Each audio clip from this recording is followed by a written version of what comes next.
Maayong hapon, halin sa Iloilo Museum of Contemporary Art. I am Alan and I will be your host for this afternoon. We at Ilomoka would like to share with you our latest project titled Templada, the Art of Ilonggo Cuisine. This project was created to support Iloilo City's application to the UNESCO Creative Cities for Gastronomy. This is composed of an art exhibition at our Hulot Gallery in Ilomoka, a series of online educational programs called Merienda Talks, and lastly, an Iloilo City food map.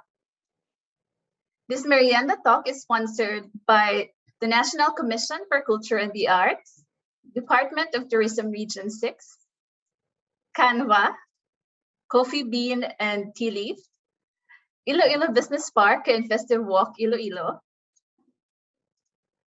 the Food Writers Association of the Philippines, the Doreen Gamboa Fernandez Food Writing Award, Museum of Philippine Economic History, Museum of Philippine Social History, Our Awesome Planet, and Kaon Ta Iloilo. October is Museums and Galleries Month. So thank you for joining us this Saturday for our second live stream of the month, where we will be talking about Pangyam-is or desserts. So I'm sure some of us here really loves Pangyam-is because personally I do. And I'm excited to listen to our guest speaker talk about Pangyam-is, PANGPAMAHAW, panghalad, kag pang sapargutom, some of our traditional delicacies in Iloilo City. So our guest will explain the meanings of those Ligoynan words in his talk. But before we meet our guest, we'd like to know where you're watching from and what is your favorite dessert or pangyam is. So just comment below your answers and we'll talk about them later. And Sir Gilbert will also talk about them in his presentation. So without much further ado, let's meet our guest. Now, our guest this afternoon is Gilbert Goles Marin, but most of us in Iloilo know him as Sir Bombet. Bombet is a tourism writer in various local dailies. He was awarded as Best Travel Writer in 2006 and 2009, Best of the Region for WOW Philippines by the Department of Tourism Region 6. Bombet was given the Best Provincial Tourism Officer in the 2016 Pearl Awards by the Association of Tourism Officers of the Philippines. To share his knowledge to the youth, he also teaches at Central Philippine University. So let's all welcome our guest this afternoon, Sir Bombet Marin. At the heart of any Filipino meal is a sweet delicacy. No Filipino meal would be complete without it. Sticky, creamy, and fruity. There are dozens, if not hundreds, of different varieties, each giving a different mouthfeel and tastes. They may have different names, but they are delightful and have fascinating flavors that are sure to intrigue your palate. Maayong hapon sa tanan, magandang hapon sa lahat.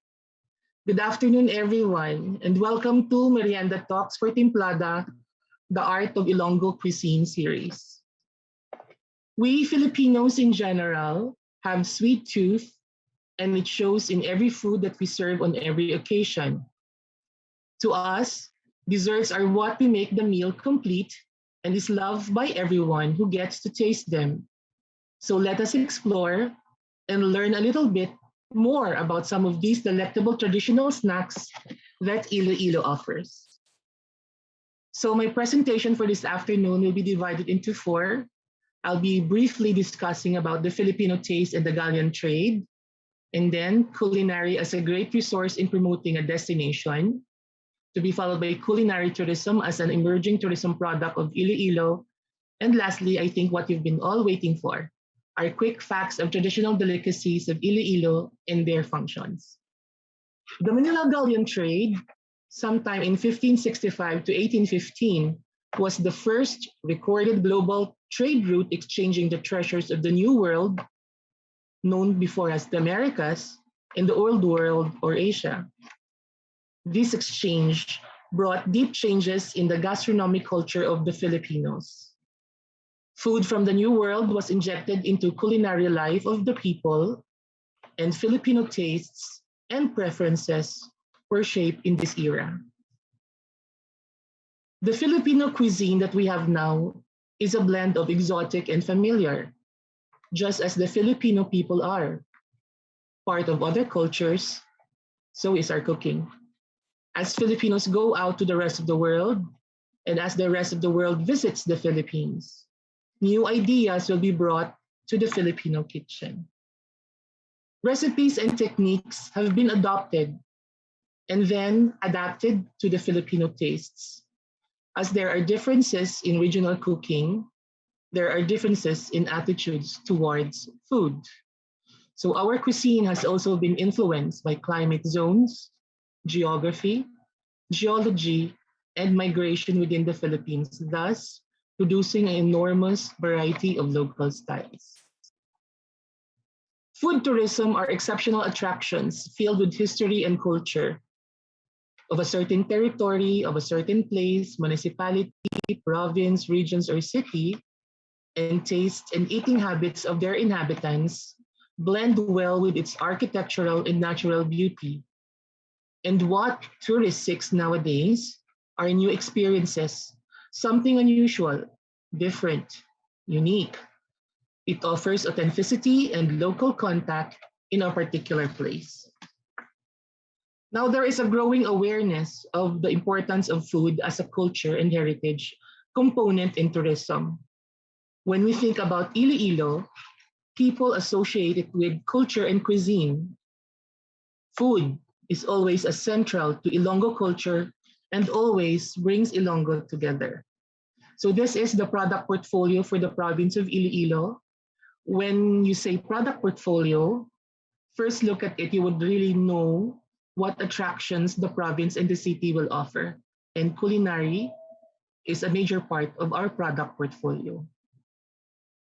So the emerging trend of culinary tourism can be surveyed and studied as most our tourist destinations have made great efforts to promote their local cuisines, evident in our celebration of local festivals in the many municipalities, even in barangays, in the whole country.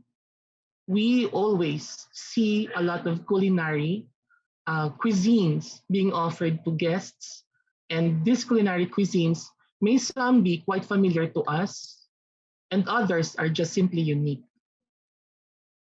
Before I start the functions of my presentation, the different kakanins and its functions, I'd like to make mention that the kakanins I'll be presenting this afternoon were all documented, and not all of the municipalities in the province have been documented. But after this presentation, surely we will have all of the municipalities and the respective kakanins to be presented, hopefully soon. So we'll start with the functions of the different kakanins that we have documented in the entire province of Iloilo. We'll start with Pangyam-is. So Pangyam-is is a dessert, a sweet. No, the word itself, Pangyam-is in Ilonggo means sweet. So one of the rare documented Pangyam-is that we have for this afternoon, I'll be discussing is about PAPAYA ROSETTE in DINGLE. PAPAYA ROSETTE is the old name actually of the kakanin, but originally, but nowadays it is called as papaya candy. So for this, any variety of papaya can be used. The maker in the photo you can see is already the third generation of papaya maker in the municipality. And she has 5 kids, and all of her children knows how to prepare the papaya candy. It is their source of livelihood, which allowed the maker of the kakanin to send her children to school. Although innovations are now made for the papaya candy because there can be different colors and there can be different flavorings for the papaya candy. And the process is divided into 2 parts, caramelizing the papaya strips, and the other one is preparing for the yema. The yema is the yellow thing that you will see in the middle of the papaya petals. Another sample of our Pangyam-is is the kalamay saburi in TIGBAUAN and the coconut ball in Lambunao. Now, kalamay sa buri in TIGBAUAN is a seasonal kakanin, is a seasonal Pangyam-is rather. It is a very sweet dessert, and the only ingredient is the sap of the buri tree. And didn't you know that there is a festival in honor of the buri tree? They call it Burihan Festival of Barangay Bitas in the municipality of TIGBAUAN, where they used to, had the pandemic that happened, celebrate it regularly every February 11 in honor of their barangay patron, which is Our Lady of Lourdes. And the coconut ball in Lambunaw, the maker is already the third generation maker of coconut balls. And it is one of the more popular Pangyam-is of the municipality, which is also easy to prepare. Another Pangyam-is common to the province is from the town of San Joaquin. These are the bandi and the bukayo. They are popularly made in Barangay Kianan, and the municipality of San Joaquin used to have the biggest bandi as their entry to the Guinness Book of World Records. So the biggest bandi they prepared was as big as the municipal open basketball court. And however, there are also innovations for bandi. You can use either muscovado sugar or white sugar, same as the bandi, same as the bukayo rather, where it is often used with muscovado or white sugar as well. Another popular Pangyam-is from the municipality of Lemari, which is the butong-butong and the banana chips in Aniway. Butong-butong, butong is actually a local term which means to pull. So you can see from the picture, the one making it is actually pulling the caramel candy, stretching it out. That's why it's called butong-butong.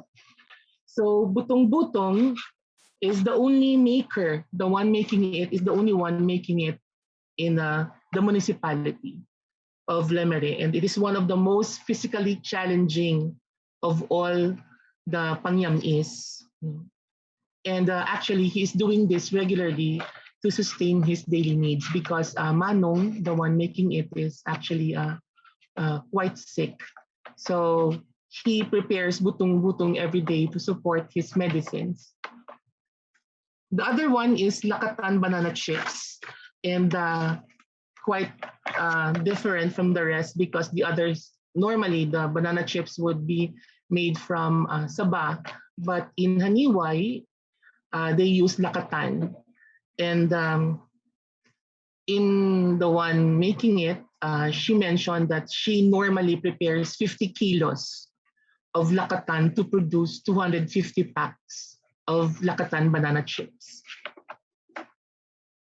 Then we have the Pangyam-is of Kalamay, HATI and MUASI in MAASIN.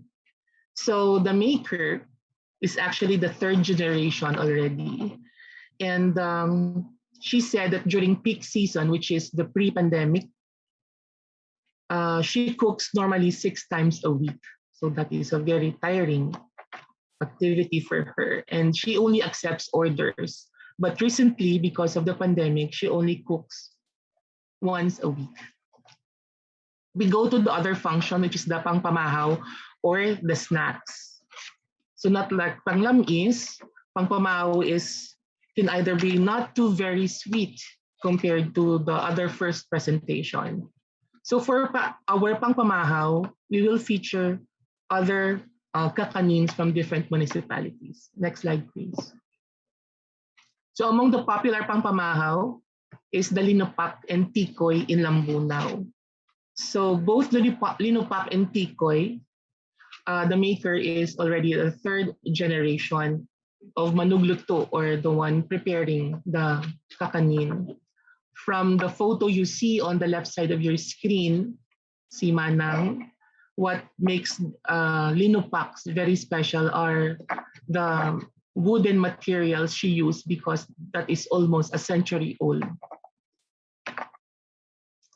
Then we have the KUTSINTA in DUENAS and BIKO in TIGBAUAN. For the KUTSINTA, the maker is already the third generation maker of KUTSINTA for the municipality. And although there have been a lot of innovations already for KUTSINTA, sometimes you can see KUTSINTA with grated cheese on top. Sometimes you see KUTSINTA with different colors. And for BIKO, the one preparing it is already the third generation of BIKO makers for the municipality of TIGBAUAN. It is also one of the most physically challenged kakanin to make. Then we have BINGKA and PUTO in Santa Barbara. So for the BINGKA, he used to sell 3,000 pieces during Sundays. In Santa Barbara, a town in the 2nd district of the province of Iloilo, Sunday is always considered to be BINGKA Day for the residents of Santa Barbara. That's why we have a lot of BINGKA makers also in the area. But also BINGKA, just like other kakanins, have also innovations. We can see now BINGKA with cheese, BINGKA with yung itlog na pula, BINGKA na may itlog na maalat, and then also we have BINGKA pao. No, there are fillings inside the BINGKA. Then for PUTO of Santa Barbara, she is also the 2nd generation of PUTO maker. And also there have been a lot of innovations for PUTO. You can see PUTO cheese, and there is also PUTO pao, no? A combination of PUTO and siopa where there is a meat filling inside PUTO. But the most common nowadays are those PUTO that has a cheese filling. Then we have PUTO sa PAYA and BINGKA in Balasan. Balasan is one of the most popular towns for their kakanins.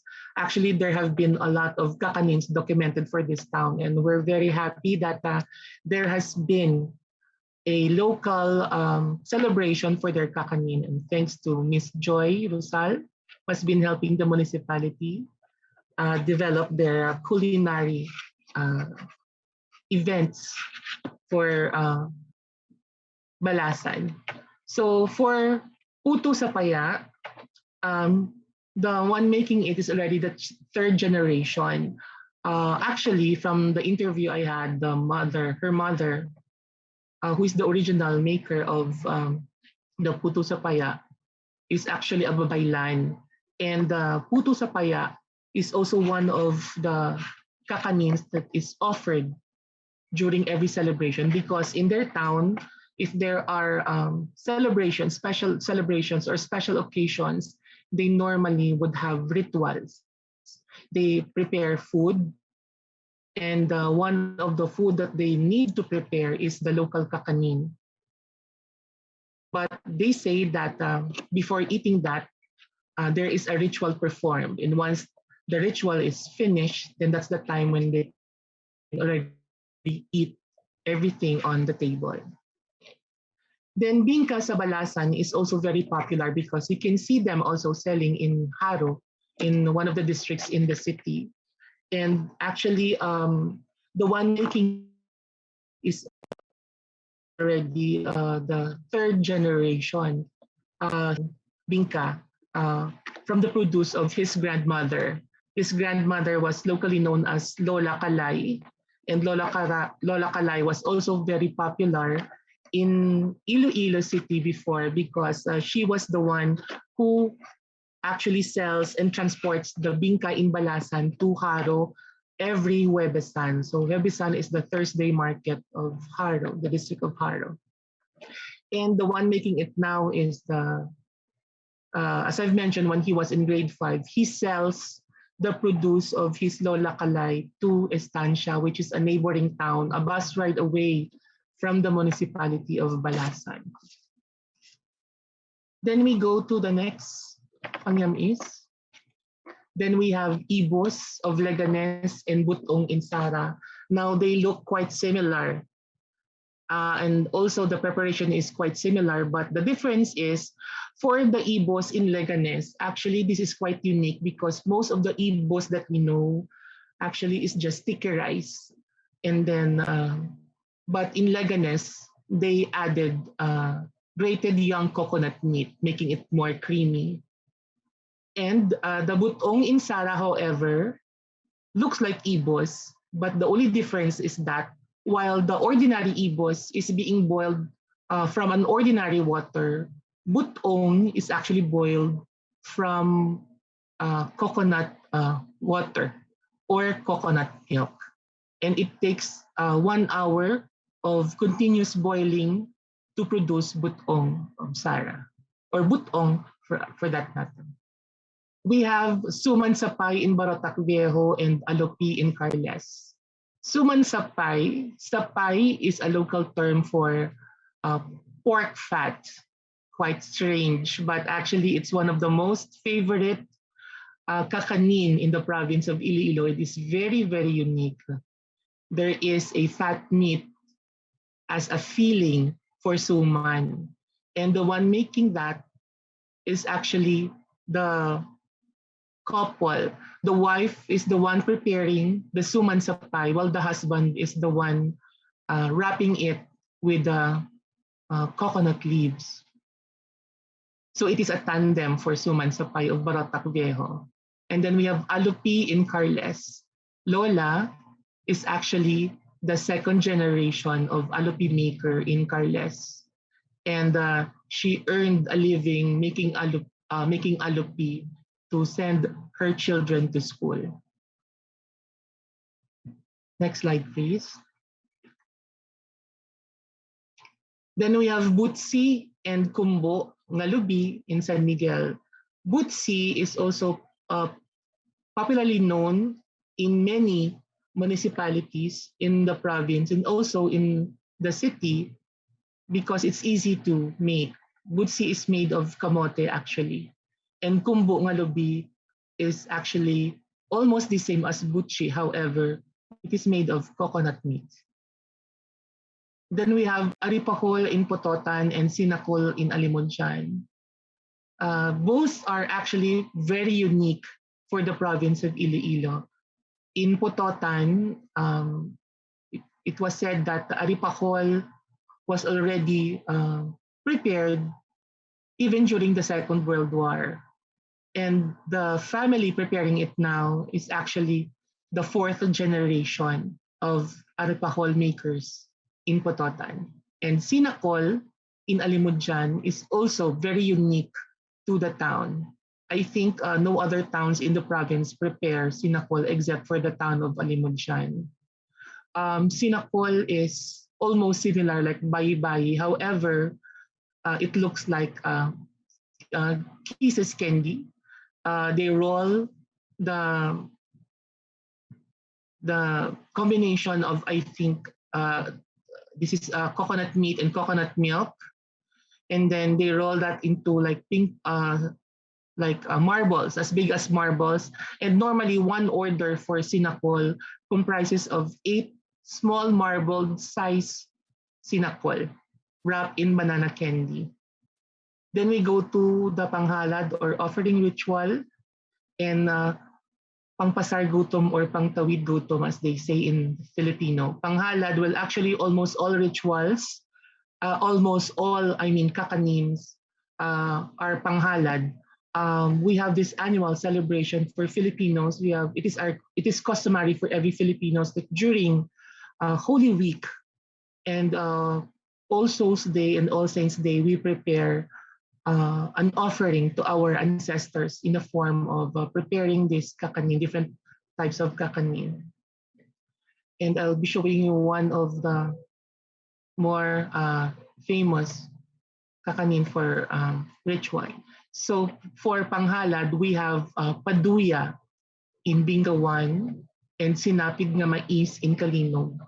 Paduya is not quite popular as a kakanin because only very few, I think the oldies, our grandparents are very familiar to this, but not to our generation. It is a ritual food because as the owner, the one making it, mentioned to us during our interview that it is customary in the town of BINGKA 1 that when you build a house, the first food that is being served to the people of that house is the paduya. And then for sinapid sa mais of Kalinog, it is also one of a unique kakanin. However, it is not being sold regularly in the market. No. So you need to order that in order to have a taste of sinapid nga mais. It is a pangtawid gutom na kakanin because they say that after harvest season, when there's no more food to eat, it is customary for those people, especially living in the upland barangays of Kalinog, to eat corn regularly for 6 months. And out of that, they were able to produce sinapid nga mais as their way, as their means of pangtawid gutom. So food is important as a culture and heritage component of Iloilo, and we consider it as one of our valuable source of attractions for our tourists. Now, these kakanins are common to other municipalities, and as long as there is an available ingredient, there will always be kakanin as similar as to the ones that I am presenting now. So with that, before I end, I would like to thank the organizers of this Timplada for helping me out. Also special mention to Miss Joy Rosal for the inspiration, and to my staff in the office, especially Gerard for the video. So thank you very much and have a wonderful day. Thank you, Sir Bombet. When the talk started, a lot of we asked a question, what's your favorite dessert? A lot of people said that their favorite is butong-butong. Butong-butong. For those who are not Hiligaynon speakers, butong means to pull. And usually in the Hiligaynon language, if we want to like exaggerate the word, we repeat it. So butong-butong. Miss And they are Alan, usually sold sa sari stores, or no? yes, Miss Alan, can I add to that as a Yes, trivia? definitely. You know, during the olden times, years before when we were kids, they say that butong-butong, they eat butong-butong with rice. And I haven't tried it. I cannot imagine how butong-butong and rice taste. They say daw pag walang sudan, pag wala silang baon sa kanilang school, they have butong-butong as their main meal and they eat that with rice. And it tastes good, they said. So it makes the rice sweeter because butong-butong is basically made up of sugar. Sugar, Right? yes. Sugar. Sometimes washed sugar. Yes, Muscovado sugar. A muscovado sugar. There, a lot of people are saying that they're already hungry because of the talk. But yeah, personally, I also learned a few other desserts which I have not tried yet. Butong from Sarah. Yeah. But my favorite really is bandi. It's just because of the memories traveling from Antique to Iloilo. The rest stops when you go to Antique. Yes. Thank you for sharing your Saturday afternoon, Sir Bombet.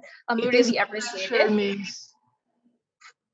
Thank you, and good luck to the programs of the provincial tourism office. Thank you so much. Thank you very much.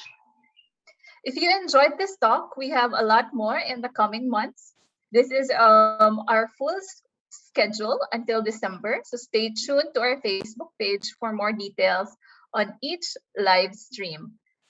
So if you also inviting everyone to join us on November 6th at 3 p.m. at the Ilomoka Facebook page, because we will have another virtual sketch session. We will learn how to draw our favorite desserts, some of which you may have seen in Sir Bombet's presentation. So your physical exhibit will already opened last October 8th at the Hulot Gallery.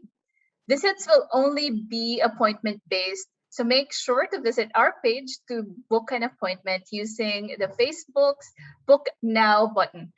For the ones who would prefer to visit the physical space, you can visit or for those who would want to not visit the physical space, you can visit our virtual exhibit using the QR code that you see on the screen. So there's a little QR code on the screen that you're seeing right now.